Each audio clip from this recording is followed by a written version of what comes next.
We're here. Okay, terrific. And I just want to say one thing briefly about Dr. Spielberg. First of all, he is not the film director, so that's the first thing. But the other is that we're very proud to have him part of our firm. He has had an exceptional career on the regulatory side and the FDA, but he's had a credible career where he was the dean of the Dartmouth Medical School. He also was the head of pediatric drug research at J&J, as well as being really an extraordinary pediatric physician.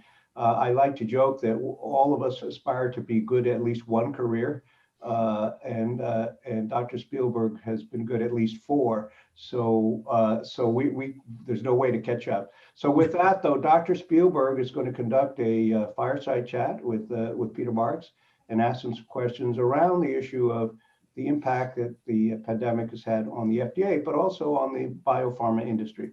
So go ahead, Dr. Spielberg. Thanks, Peter. And Peter Marks, that was wonderful. Thank you.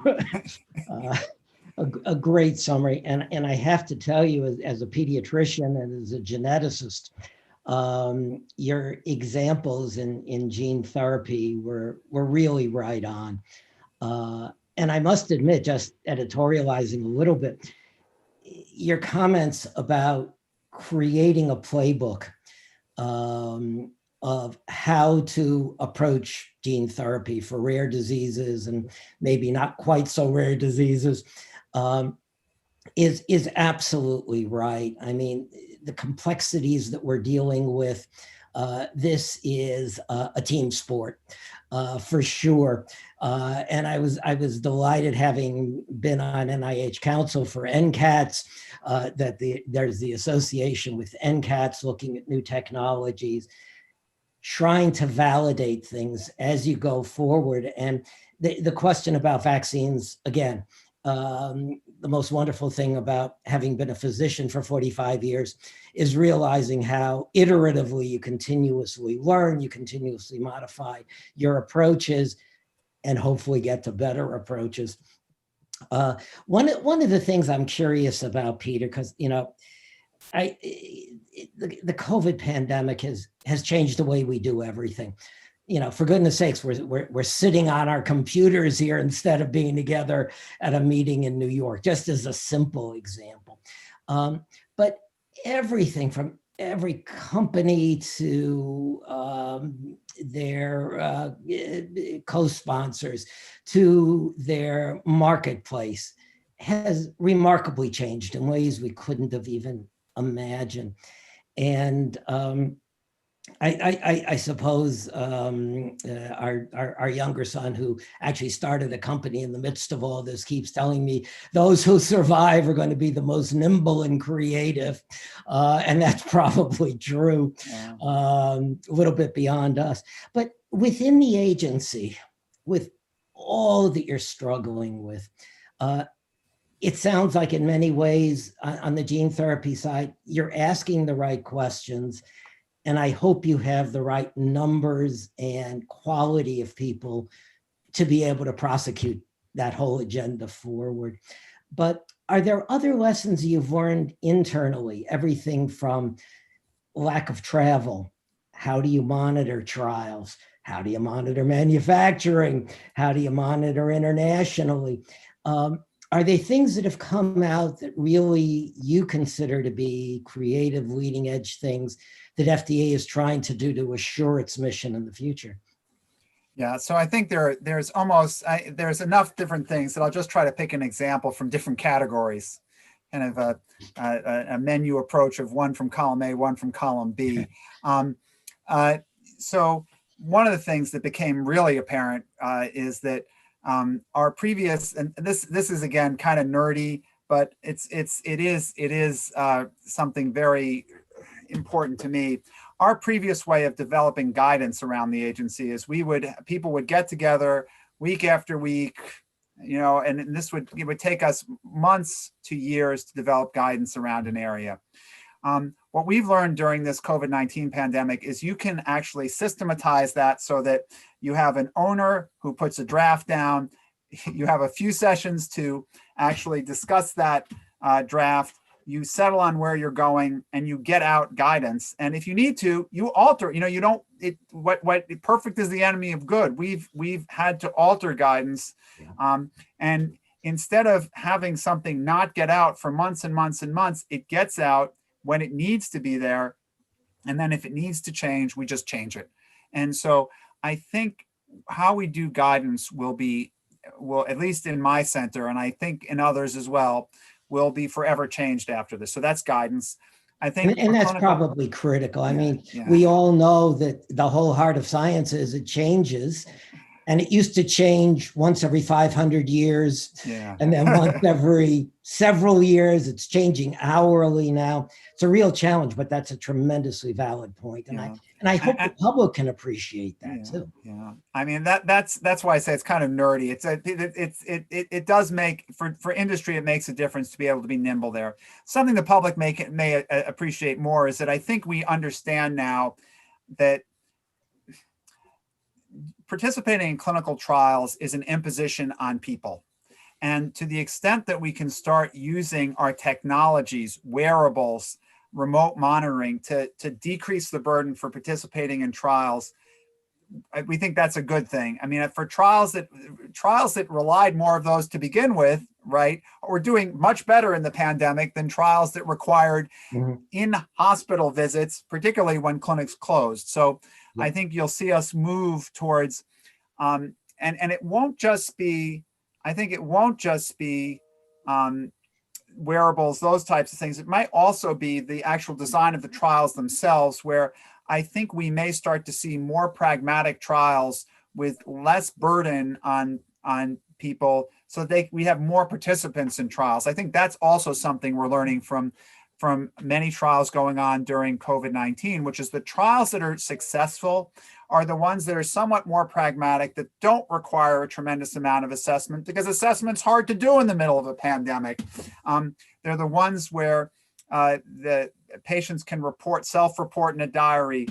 There can be simple measures that doctors can see, or other healthcare providers can see. So I think that also will be something that will come out of this. And then I think the final thing that will come out of this is that we're just all around in the country will need to take a look at what our manufacturing capacity is for pharmaceuticals, and really start to take it to the next level, because everything is being taxed to the max. And I'm not sure that we've seen the stress test, the most significant stress test yet. I think the next couple months may bring us to new levels of stress, but we'll see. I hope I'm wrong. Many things about this pandemic I really hope I'm wrong about. Peter, in that regard, there's been lots of discussion over the last year about supply chains. Everything from availability of API to availability of excipients, the ability to do quality assessment and monitoring of those things when products are coming from abroad or coming from multiple new manufacturers. Where are you with respect to those issues? Yeah, so we're trying to do our best in a situation where we're limited, right? We're trying not to have to the goal is not to have to send people into harm's way. Yeah. And so we're doing our best with essentially desk audits, looking at paper that we can get from materials, leveraging information we can get from local inspectors that are going into places, and looking at inspectional histories. In other words, some places we might have not have inspected exactly the product in question, but we inspected another product at that facility and they had a clean bill of health. So by inference. So we're trying to use everything at our means. This is a challenging area though. Yeah. And for certain things where we feel really obligated to, for instance, COVID-19 vaccines, we've been making site visits as need be to make sure we're comfortable. But it's very challenging because anytime you send people out into the field now, there is a significant chance, and it's happened, that they will be exposed to COVID-19, and that leads to a whole nother set of issues. You know, I haven't seen my physician in, well, this year. And I've done a couple of telemed things. And I've actually been impressed, as he has, he's a senior guy, has been in medicine a long time, about how to acquire information he did not think was acquirable prior to this using electronics. Have you done Zoom audits? I'm just curious. You know, we're exploring it. We actually are, and I think that's a really exciting.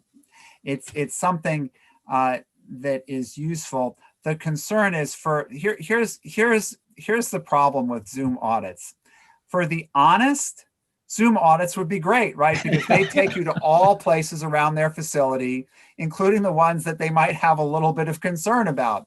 The problem is that there's no substitute for a human, like, sticking around. You know, I mean, I guess what you have to do with a Zoom audit is you'd have to tell them, please send us the architectural diagram of your facility, and now we're going to go around where you're going, right, everyone. And maybe that's actually, you know what, you might want to mark down that we thought of that one here. But I hope some good comes out of a meeting like that. Well, but your point is, we have been thinking, we have been exploring this, and we have done some Zoom issues. That the issue has been this concern about whether, you know, someone would point the camera away from. I'm all kidding aside, you know, whether it be possible to cover up things. Again, it's not a problem for those who are honest and who want to have quality improvement. But unfortunately, we know at FDA, unfortunately, because we have a lot of products, that there are some out there that will do things that are less than fully transparent. I'm not good at using euphemisms. Sorry.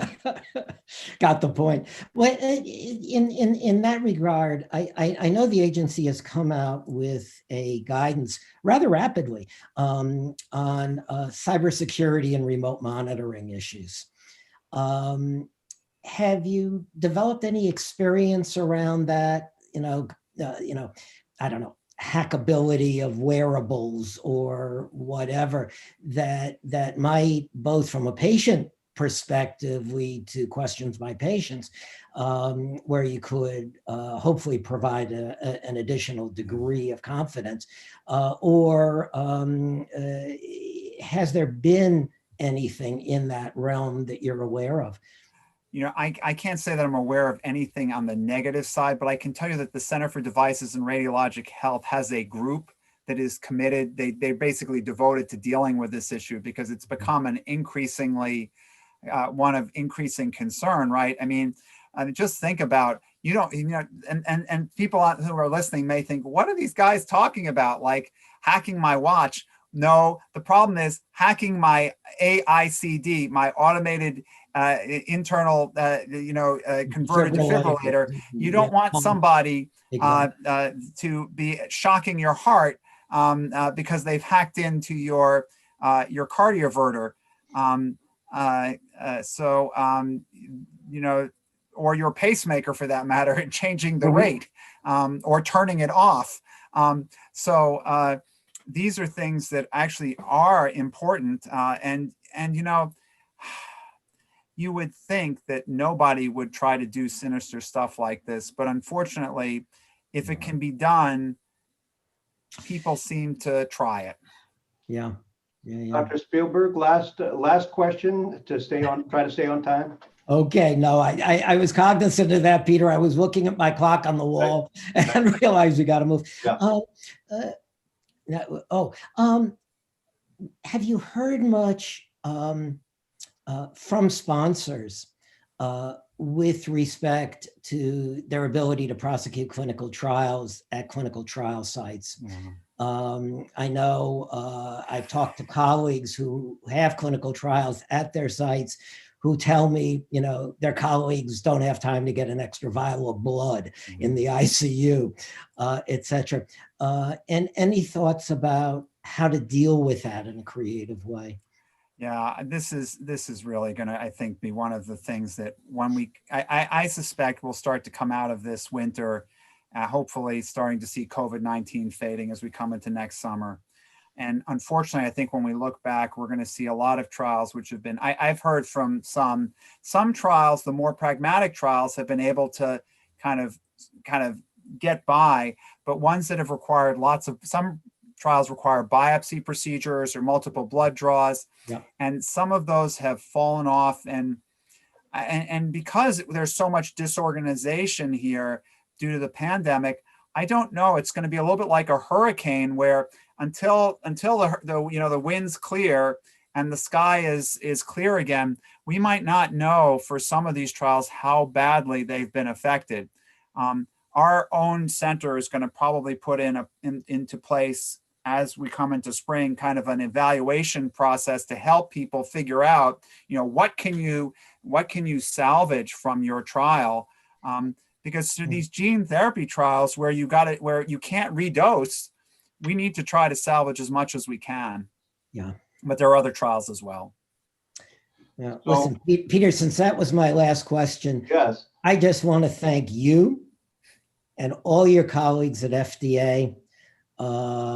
You're keeping us going through a very difficult time, and just know it's appreciated deeply. Yeah, and I would bear that. And I want to thank you so much for agreeing to speak. This is such an important topic, and the work that you're doing is so important. And I think your sharing your perspectives has been very valuable to everyone who is attending. I also want to say that, I hope you're getting more than 3 hours of sleep, but my guess is that's not true. But I do think that one of the things that I think will result from all of this is we will reach an end, but also there'll be a great deal of respect for the FDA and its work.